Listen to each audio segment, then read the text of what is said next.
ku izina ry'Imana Data na Mwana na Roho Mutagatifu, amen. Bana b'Imana, nimuhumure, Yezu Kristo aradukunda. Muze duhitemo Yezu kuri iki cyumweru cya 28 mu byumweru bisanzwe umwaka wa liturujia B, tariki 10 Ukwakira 2021. Isomo rya mbere ryo mu gitabo cy'ubuhanga, umutwe wa 7 umurongo wa 7 kugeza kwa 11.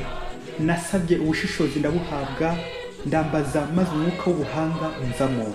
Nibwo nahisemo mbugurana inkoni y'intebe bya cyami, nsanga ubukungu ntacyo bumaze ugereranije n'ubuhanga.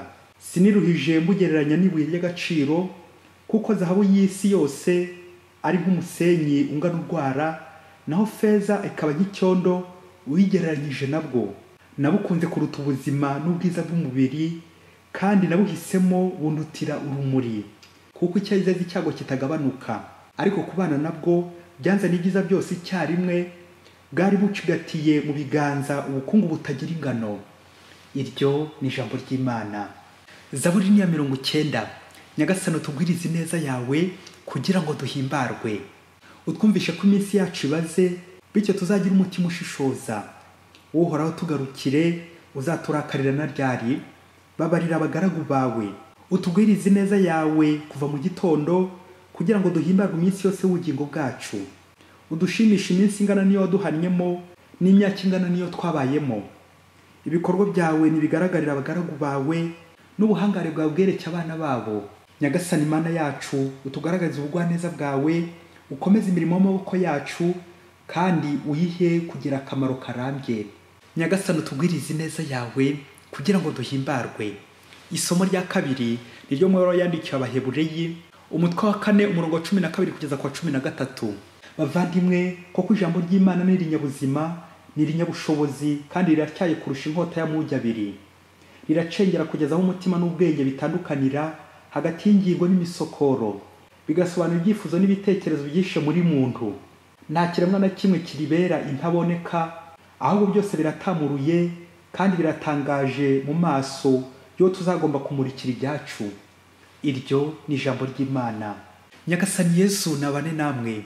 Amagambo mu Ivanjili ntagatifu uko yanditswe na Mariko, umutwe wa 10 umurongo wa 17 kugeza kwa 27.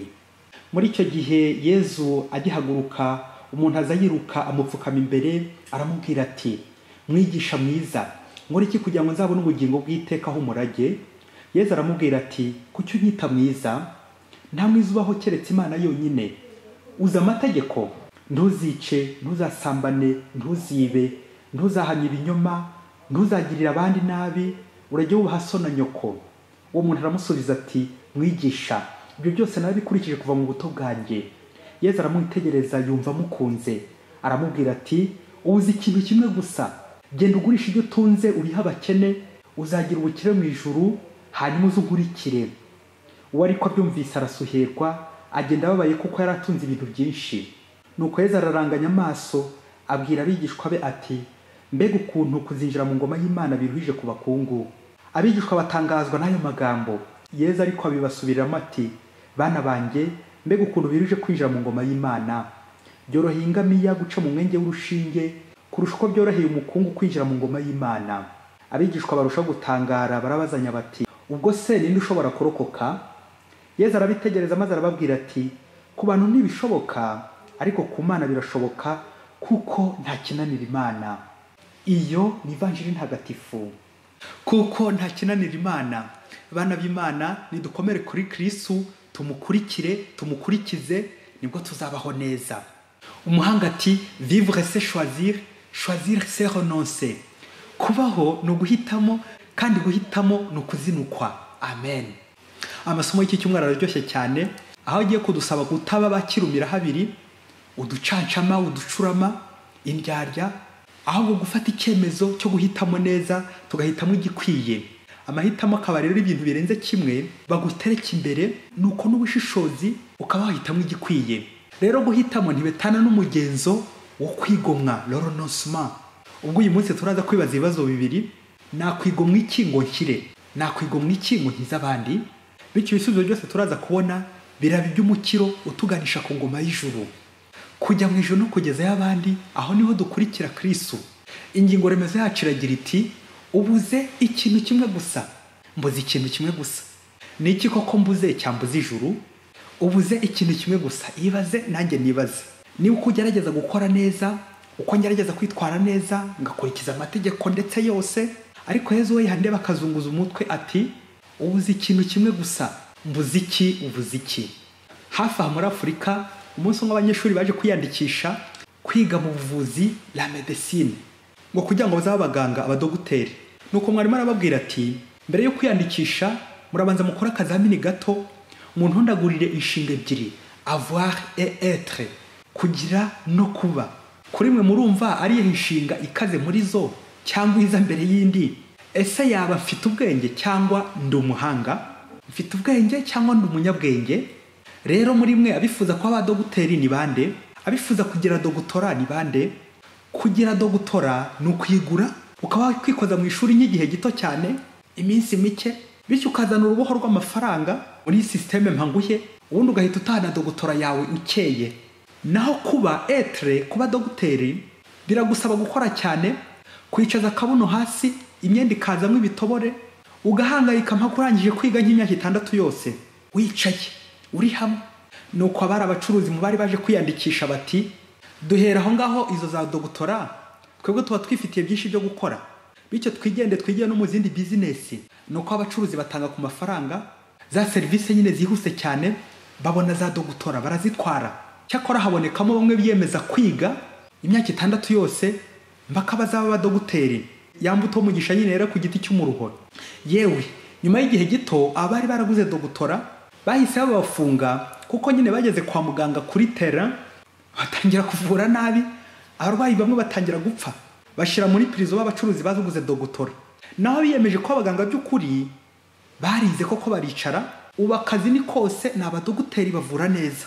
Bakristo nguko ushobora kugira ibya mirenge ariko ukabura icy'ingenzi, ukabura ikintu kimwe gusa. Ufite za dogutora ariko nturi dogiteri, urafite ariko nturi, ufite ubwenge ariko nturi umuhanga. Ari ibintu ari nyirabyo wahitamo nde? Wahitamo iki?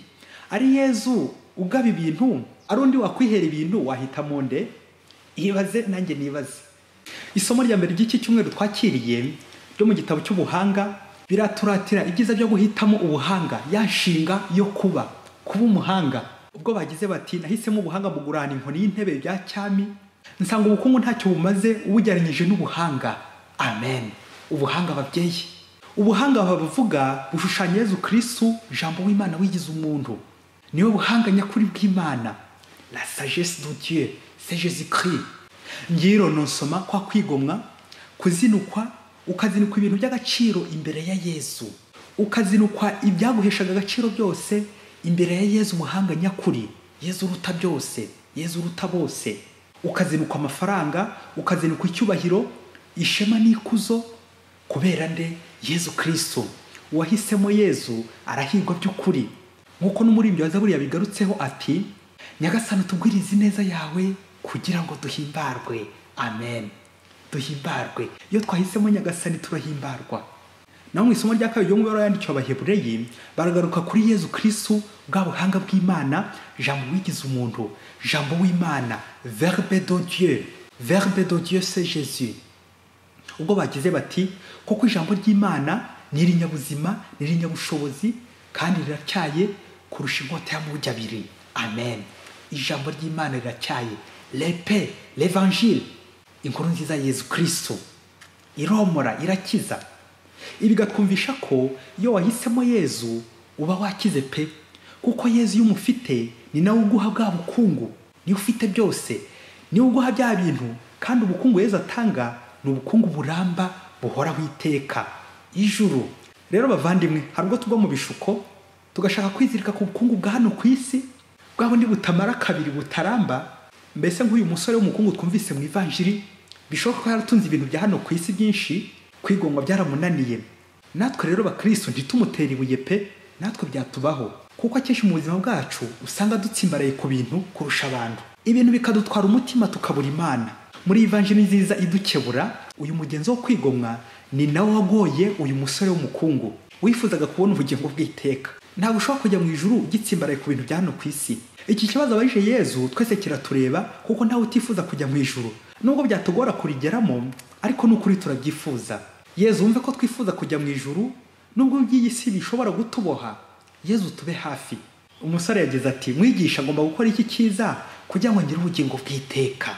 Guhorana amatsiko, guhorana ikibazo tubaza Yesu tuti nakora iki ngo nanjye nzajye mu ijuru. Mu gisibo tugira imigenzo 3 dukurikiza: gufasha aumône, gusenga la prière, gusiba cyangwa kwigomwa le renoncement. Muri iki gihe abantu benshi bakunze kwigomwa ibyo kurya n'imyambaro ngo bafashe abakene n'abatishoboye, imbabare, kandi bigashimisha pe. Ariko tujye tuzirikana ko igisibo gishimisha Imana no kwigomwa ikibi, le renoncement au mal, kureka ingeso mbi, kwigomwa ibyaha, amafuti, ubutunzi bw'ibyaha, ubukire bw'ibyaha, ukigomwa ingeso mbi, ukigomwa gutanga no kurya ruswa n'ibindi byinshi bishamikiye byo kwa Sekibi ukabyigomwa, kuko nta mugara gukora abashebuja babiri. Nuko Yezu batubwira ko yamurebye, kubera ko Yezu ari ureba nyine mu mitima yacu. Ushobora kwibwira kuri mwiza n'abandi bakabona kuri mwiza inyuma, ariko Yezu niwe utureba mu mitima. Yezu yumvise amukunze, ariko aramubwira ati ubuze ikintu kimwe gusa. Ibaze nawe ko yabubwiraga ko wamaramaje mu gukora neza, wihagije muri byose, warashyitse, ariko wajya kumva barakubwiye ngo ubuze ikintu kimwe. Iki gisubizo Yezu amuhaye kiba mu nshinga 5 z'igifaransa zitondaguwe neza: aller, vendre, donner, et venir, suivre. Genda ugurishe, uhe, uze, unkurikire. Genda ugurishe ibyo utunze, ibivuyemo biha abakene, maze uzagira ubugingo mu ijuru, hanyuma uzunkurikire. Amen. Yawe umukungu yabikurikizaga we yari guhirwa pe. Ese ngo uyu mukungu yaratunze iki cyatumye buri juru? Ni amamodoka, ni ibintu, ni imirima, amasambu, amaduka, indege, amazu, amahoteli, amafaranga. Ngaho nawe tekereza ngo ubu wakubwira ngo utange ibyo ufite byose, wasigara kuki? Ubutunzi bushushanya nyine ibyo tunze tubamo, bya bindi bidushimisha ku mubiri, tukanezerwa, tukanezeza imibiri yacu, ariko Imana yo bikayibabaza. Yamara y'isi, ingeso mbi z'urukozasoni, ubusambanyi, ubusinzi, ubusambo, tanga no kurya ruswa, ibyo byaha byose tungikanya, tukica abandi tukabagambaniraho kubakiza, ibyo byose biraturyohera inyuma, tukumva turi kwinezeza, tukumva turi mu madamararo w'isi. Ariko Imana yo yashengutse. Ni bya bintu by'uko ushobora gukora ibyaha bikakuryohera mu kanya gato k'amasegonda make nk'icumi, ariko ukazicuza imibabaro n'ingaruka mbi ubuzima bwawe bwose, kuko nyine icyaha kimeze nk'inkota tujomba mu mutima w'Imana. None nawe muvandimwe, reba inshuro zose wirirwa wishimisha icyo cyuma nyine ujomba mu mutima w'Imana, ukarara wishimisha amagambo n'ibikorwa bibi. Aho nawe Nyagasani gusa bigutondagura izi nshinga ko 5, wasanga watondagura iya mbere gusa, kugenda ukagenda ubundi ukagumiyo ngo ujye guca umuti wamperezayo. Ese washobora kwigobotora icyo kinyenga cy'umudamararo n'irari ukagaruka vana bwangu ukurikiye Yezu? Nuko rero abantu bamwe bava kwa Yezu bababaye bashavuye, kuko iyo ngingo yo kwigomwa le renoncement atayumvikanyeho na Yezu. Kwigomwa ni iby'intwari burya. Umunsi umwe hirya kure muri Afurika hari umukobwa mwiza pe, n'abantu benshi barabitangaraga. Yari afite uburanga bw'inyuma, ariko n'umutima wari mwiza pe, dore ko ari n'umukristo akora n'ubutumwa bwa kiliziya uko ashoboye kose, akitanga mu muryango remezo, muri korari, yitabira gahunda z'Imana. Ariko akaba yari afite ikibazo kiremereye ko amaze imyaka myinshi iwabo, uko abantu benshi bamuvugiragaho ngo niye mpamvu koko akomeje kuguma iwabo, ngo mu gihe abandi bagenzi be bo barangije gushaka, baragiye ku bagabo. Wa mukobwa yabyumva akarusha gushenguka cyane umutima, agahinda kakamwica. Nuko umunsi umwe kubera ko yaramenyere gusenga, ajya gushengerera, aboroga cyane.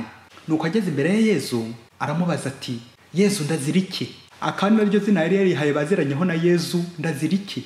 Nuko mu gusenga yatuje, yatwawe, ari imbere ya Yezu, ndazira iki yumva ijwi ry'imbamutima rimubwira riti ubuze ikintu kimwe gusa. Nuko ari sakasaka mu buzima bwe bwose, ashakisha icyo kintu abuze cyamubujije umugabo. Nuko atashye birumvikana agenda babaye, ajya kwa mukase, kubera ko batavugaga rumwe, ari nawe yakekaga ko yamuzinze, akaba yaramubujije umugabo. Nuko aragenda musaba imbabazi, undi koko amuha imbabazi, bakomeza kubana neza. Ndazira icyo asubiye gusenga, yibwira ko ibibazo gikemutse. Noneho n'ubundi ryajwi ryongera kumubwira riti ubuze ikintu kimwe gusa. Nuko n'agahinda kenshi murabyumva ababyeyi, ko yibwiraga ko yabohotse yatanze imbabazi, kandi nawe agahabwa imbabazi, ko asanzwe ko yitwara neza imbere y'abantu ndetse n'imbere y'Imana. Ndazira iki koko? Nuko asubiyeyo mu gusenga, agiye gushengera n'ubundi, aza kwibuka ko muri uko kurwana n'ibibazo by'ubuzima hari umuti yari yaraguze witwa ntawamenya, on ne sait jamais.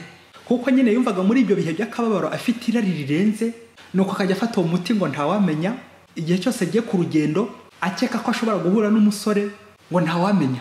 Ubwo yari yafashe urukingo rw'imyaka 3 nko kugira ngo azabyarire iwabo asebe, ngo yaba yihishe inyuma y'urwo rukingo. Noneho amaze kwisuzuma yareba agasanga icyo bintu ntacyo byamumariye, nta n'ibyo yigeze akoresha usibye kurwishyiramo gusa. Nuko aravuga ati wasangiye kabutindi ariyo yankuriye umwaku. Nuko aragenda iyo ntawamenya yikuramo kagapira. Nuko n'ubundi agaruka gusenga mu kiliziya. Noneho avuga ati ubwo nkuyemuye ntawamenya, noneho Yezu aransubije pe. Nuko n'ubundi ageze mu kiliziya ndazira icyo akomeza kubura amahoro. Yezu yongera kumubwira ati ubuze ikintu kimwe gusa. Nuko nanone aza kwibuka ko mbere yuko afata rwa rukingo hari utundi twa ntawamenya yajyaga agendana muri sakame, muri ako gasakoshi babyeyi, kugira ngo ataza gukorwa n'isoni igihe asuye nk'umusore cyangwa igihe hari umusore ugize icyo amubaza. Icyo gihe nyine yafataga pilule du lendemain, twa tunini tuzitira isama nako dukuramo inda, n'udukingirizo yajyaga yitwaza muri sakame ngo wakwigiza nkana agakora umukwabu, akareba nko muri sakame z'abakobwa bamwe na bamwe n'abadamu ashobora kwiheba, aho bamwe ari bo bitwaza utwo dukingirizo n'utwo twa ntawamenya. Nako twigarukiye kuri Ndaziriki. Ndaziriki rero uburyo bwose byose yari yarabibitse yabihunitse muri sakame yiwe, kandi ntacyo byize bimumarira kuko ntaho yabikoresheje. Birumvikana ngo ntawe bimubajije bitewe no kubura occasion, ngo usibye kubyitwaza ngo ntawamenya. Nuko byose afata umugambi n'umwanzuro wo kubijugunya ngo ubundi asigarira aho ngaho. Nuko Ndaziriki ibyo byose arabijugunya. Maze kubijugunya noneho asubira mu kizaya n'ubundi agiye gusenga. Ageze yumva muri we afite amahoro n'ibyishimo n'umutima mwiza, kuko yumva yakize pe. Uwo muzigo wari umuremereye igihe kirekire. Nuko atahana n'umutima mwiza. Ndabizi mugiye kumbwira ngo nkomeze mbabwire uko yaje kubona umugabo. Aha, ndabizi abahanga benshi ntago bajya bemera ibitangaza nk'ibi. Nyamara Yezu afite uburyo kuvugisha, afite nanjye uburyo ashobora kumvugisha. Icyakurikiyeho imirimo yose yajyaga akora ari ubucuruzi yagera kunguka, kandi imbere byari igihombo gusa, ibihombo bidashira. Kubera iki? Wasanga ari za ntawamenya. Cyakora nyuma y'imyaka 2 Ndaziriki yarajugunye zose za ntawamenya. Mbese noneho hariho ku buryo busanzwe arwanisha intwaro zisanzwe, les forces naturelles, adakoresha za nyunganizi yagendanaga. Kubw'amahirwe yaje kubona umusore nawe umukristo w'indani ubabyaye kabiri kose babyeyi. Urugo rwabo ni intangarugero, barashimira Imana. Amen, amen. Ese wo mukristo wasanga nawe mu buzima bwawe hari za ntawamenya ufite ukoresha ku rugendo, inyunganizi on ne sait jamais, ukajya guhazwa sakame iri full of ntawamenya nyine. Nuko rero namuvana kuri iki cyumweru Yezu nakubwira ati ubuze ikintu kimwe gusa, wihutire kujugunya za ntawamenya zose, uzirekera abakene babandi bazikeneye kwa Sekibi, abana banyakibi, ubundi uzukurikire Kristo abari ukugenera uko uzamera. Bakristo bavandimwe, hari ibintu byinshi twishingikirije, imbaraga z'isi, inshinge, udukingirizo, udupira, ibinini, intwaro. Nyamara ibyo byose iyo bikoresha ni nko kugabanya imbaraga z'Imana, ni nko guhamagara shitani ko Imana yananiwe. Nyamara nta kinanira Imana. Baca umugani mu Kinyarwanda ngo uhamba ingeso ahorana isuka ku rutugu. Nguko guhora urwana urugamba rwa roho, kwifata mu budahemuka, ukarwana ubutadohoka, urwanisha intwaro z'Imana nyine, ugahana gushaka cya kintu ubuze, ugahangayika kugishakisha, ugahora wigomwa iyo ngeso mbi ikubuza Yezu, guhorana isuka ku rutugu nyine, ugahamba iyo ngeso ikubuza imigisha, ugahora uyihamba, ukayihambura ukayihamba, yagaruka ukongera ukayihamba. Yezu aranduzi, Yezu arakuruzi, Yezu arandeba. Niba mfite Yezu birampagije, nahisemo Yezu, niyo mahirwe yanjye. Amen. Mwese mugire icyumweru cyiza. Imana ibaho umugisha. Imana Data na Mwana na Roho Mutagatifu. Amen. Padiri Masumbuko Ladislas,